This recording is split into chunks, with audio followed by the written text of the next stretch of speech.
इस दुनिया में ऐसे बहुत ही कम स्टूडेंट होंगे जिनको ये प्रॉब्लम नहीं होगी कि पढ़ा हुआ याद नहीं रहता। हम पढ़ तो लेते हैं लेकिन फिर भूल जाते हैं। तो अगर हम भूल जाते हैं तो फिर हमारे पढ़ने का मतलब क्या निकला? ऐसे में सारी मेहनत बेकार चली जाती है। वैसे पहले मैं आपको बता दूं कि अगर आप पढ़ा हुआ याद नहीं रख पाते हैं तो इसका मतलब ये बिल्कुल भी नहीं है कि आपका दिमाग कमज़ोर है। सोचो, अगर आपका दिमाग हर चीज़ को याद रखने लग जाए तो एक दिन में हमारे साथ में कितनी चीज़ें होती है। दिमाग का कचरा हो जाएगा अगर दिमाग सारी बातों को याद रखने लग जाए तो। वैसे हमारा मेन टॉपिक है कि हम पढ़ा हुआ याद कैसे रखें। अगर इस प्रॉब्लम का सोल्यूशन निकल गया तो आपका टाइम भी बचेगा और आपको रिजल्ट भी बहुत ज़्यादा मिलेगा। पढ़ा हुआ सब कुछ याद रखना मुश्किल है, लेकिन फिर भी काफ़ी हद तक हम इसे कंट्रोल कर सकते हैं, लेकिन पूरी तरीके से नहीं। मैं आपको 3 तरीके बताने वाला हूँ। अगर आप यूट्यूब और गूगल पर सर्च करोगे तो आपको कई सारी टिप्स मिल जाएगी, लेकिन ये जो टिप्स मैं आपको बता रहा हूँ ये मेरे पर्सनल एक्सपीरियंस से और काफ़ी रिसर्च करने के बाद मैं आपको बता रहा हूँ।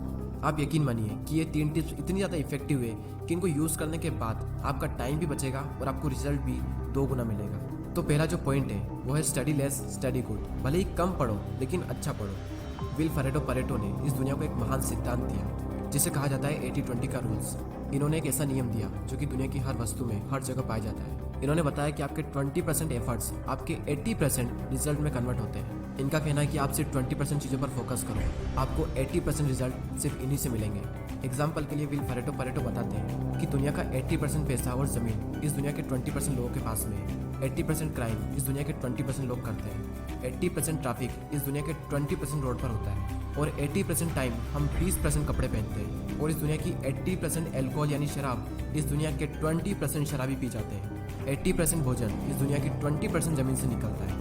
80% बारिश इस दुनिया के 20% बादलों से होती है। इस दुनिया के 80% इन्वेंशन इस दुनिया के 20% साइंटिस्ट ने किए हैं। और सिर्फ यहीं तक नहीं, यही आंकड़ा हमारे अपने यूट्यूब चैनल पर भी लागू होता है। 80% वॉच टाइम उन लोगों से आता है जिन्होंने इस चैनल को सब्सक्राइब नहीं किया है। कहीं आप भी तो उन 80% लोगों में से नहीं हो।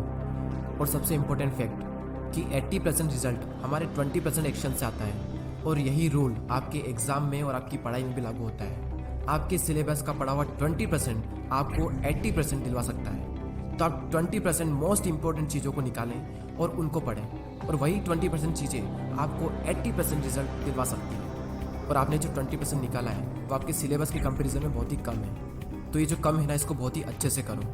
और यही था हमारा first point, study less and study good. दोस्तों, मैंने भी कई बार ये गलती की है कि जितना पढ़ना होता है उससे हम कई गुना ज़्यादा पढ़ते हैं, और इसका रिजल्ट ये होता है कि हमें जो याद रखना चाहिए वो भी हम भूल जाते हैं। एग्जाम में अब वैसे भी ज़्यादा दिन नहीं बचे, तो आप इस रूल को यूज़ करके काफ़ी अच्छा रिजल्ट पा सकते हैं। अब नेक्स्ट जो पॉइंट है वो है स्टडी इन मॉर्निंग। और ये जो पॉइंट है ना, ये मेरा फेवरेट पॉइंट है, क्योंकि मैंने अपनी लाइफ की ज़्यादातर पढ़ाई सुबह ही की है।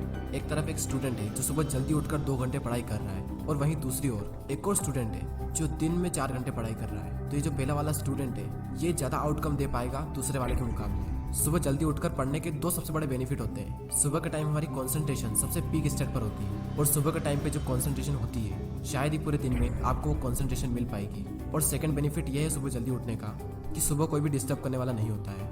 एनवायरनमेंट में एक अलग ही साइलेंस होता है, और उस साइलेंस में कुछ नया सीखने का मजा ही कुछ और होता है। आप सुबह जल्दी उठकर 3 घंटा पढ़िए, और उसके बाद में पूरे दिन अगर आप सिर्फ मुश्किल से आधा से 1 घंटा भी पढ़ते हैं तो बहुत है आपके लिए।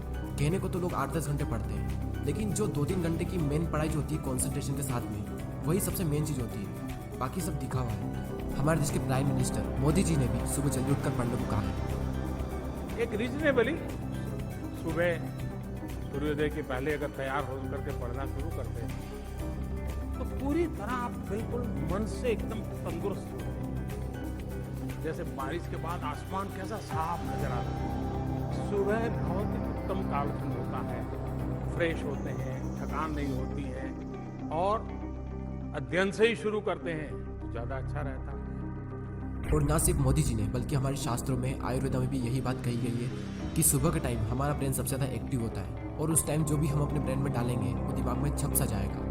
सो ये था second point, study in morning. अब जो लास्ट जो पॉइंट है वो बहुत ही ज़्यादा इंपॉर्टेंट पॉइंट है, और ये पॉइंट आप सबको ऑलरेडी पता है, लेकिन हर कोई इस पॉइंट को बहुत ही इग्नोर करता है। और वो पॉइंट है पढ़ाई के बीच में रेस्ट लेना। कुछ लोग होते हैं जो रेस्ट ही नहीं लेते, और कुछ लोग ऐसे होते हैं जो बहुत लंबा रेस्ट लेते हैं, और इस बीच में कुछ लोग ऐसे होते हैं जिनकी पूरी ज़िंदगी रेस्ट लेने में निकल जाती है, और एंड में वो खुद रेस्ट इन पीस हो जाते हैं। पढ़ाई के बीच में कितना रेस्ट लेना चाहिए ये मैं आपको नहीं बताने वाला, ये आप खुद तय करें अपने अकॉर्डिंग।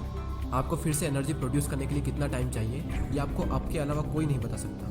जितनी इंपॉर्टेंस हम अपनी पढ़ाई को देते हैं उतनी ही ज़्यादा इंपॉर्टेंस हमें रेस्ट को भी देनी चाहिए, क्योंकि रेस्ट ही वो चीज़ है जिसकी वजह से हम पढ़ पा रहे हैं। हम एक दिन में जागते भी हैं और सोते भी हैं। तो उसी तरीके से अगर आप काम कर रहे हैं तो काम के बीच में रेस्ट लेना भी बहुत ज़रूरी है। और हाँ, ये गलती बिल्कुल मत करना कि अगर आपका एक बार पढ़ाई में मन लग गया तो लगातार बढ़े जा रहे हैं, लेकिन बाद में एक टाइम ऐसा आएगा जब आपका बिल्कुल भी मन नहीं लगेगा रेस्ट लेने के बाद भी। जब एक बार पढ़ाई में मन लग जाता है तो हम इतना पढ़ते हैं कि हम अपने दिमाग को ही पूरी तरीके से थका देते हैं और हालत ऐसी हो जाती है कि फिर से पढ़ने का मन ही नहीं करता। आपने पढ़ना शुरू किया, आपका मन लगा, अब थोड़ी देर बाद आपको रेस्ट लेना चाहिए, लेकिन आपको लगता है कि मैं भी और पढ़ सकता हूँ। तो उस फीलिंग को बनाए रखें और रेस्ट लें और फिर दोबारा उसी फीलिंग के साथ में अपनी पढ़ाई शुरू कर दें। अगर आप चाहें तो आप पोमोडोरो टेक्निक का यूज़ भी कर सकते हैं। पोमोडोरो एक बहुत ही सिंपल टेक्निक है। आपको जो भी काम करना है उस काम को आपको 25-25 मिनट के 4 ब्लॉक्स में डिवाइड करना है और हर 25 मिनट के ब्लॉक्स में आपको 5 मिनट का ब्रेक लेना है और 1 घंटा होने के बाद में आपको 15 मिनट का रेस्ट लेना है और फिर से आपको यही सब करना है। और इस टेक्निक का यूज़ करके आप काफ़ी लंबे टाइम तक और काफ़ी अच्छे से स्टडी कर सकते हैं। और ना सिर्फ स्टडी बल्कि आप अपने किसी भी काम में इस टेक्निक को यूज़ कर सकते हैं। और इस टेक्निक को यूज़ करने के लिए प्ले स्टोर पर कई सारी एप्लीकेशन है, आपको जो भी अच्छी लगे वो एप्लीकेशन आप डाउनलोड कर सकते हैं। चलिए अब हम उन तीनों पॉइंट्स को एक साथ देख लेते हैं और ये भी देख लेते हैं कि हमने इस पूरी वीडियो में क्या सीखा।